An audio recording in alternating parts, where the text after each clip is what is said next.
સુરતના પાંડેસરામાં મહિલાની હત્યા કરી દેવાઈ। પાડોશીઓએ જ મહિલાના પતિ પર જ હત્યા કરી હોવાની આશંકા વ્યક્ત કરી છે। પાંડેસરાની કર્મયોગી સોસાયટી નંબર 2ના એક મકાનમાંથી દુર્ગંધ આવતી હતી। ઘટનાની જાણ થતાં પોલીસ દોડી આવી।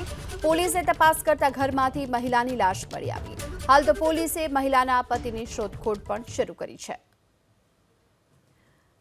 તો સુરતમાં મહિલાની હત્યા કર્યાની ઘટના સામે આવી છે અને પાડોશીઓએ તેના પતિએ જ હત્યા કરી હોવાની આશંકા વ્યક્ત કરી છે, કારણ કે બંધ મકાનમાંથી સતત દુર્ગંધ આવતી હતી। ત્યારબાદ પોલીસને જાણ કરવામાં આવી।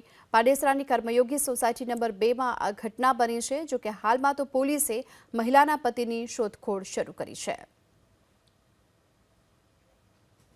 સુરતના પાંડેસરામાં મહિલાની હત્યા કરી દેવાઈ। પાડોશીઓએ જ મહિલાના પતિ પર જ હત્યા કરી હોવાની આશંકા વ્યક્ત કરી છે।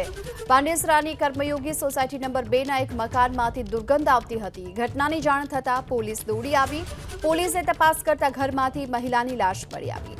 હાલ તો પોલીસે મહિલાના પતિની શોધખોળ પણ શરૂ કરી છે। તો સુરતમાં મહિલાની હત્યા કર્યાની ઘટના સામે આવી છે અને પાડોશીઓએ તેના પતિએ જ હત્યા કરી હોવાની આશંકા વ્યક્ત કરી છે, કારણ કે બંધ મકાનમાંથી સતત દુર્ગંધ આવતી હતી। ત્યારબાદ પોલીસને જાણ કરવામાં આવી। પાંડેસરાની કર્મયોગી સોસાયટી નંબર 2માં આ ઘટના બની છે। જોકે હાલમાં તો પોલીસે મહિલાના પતિની શોધખોળ શરૂ કરી છે।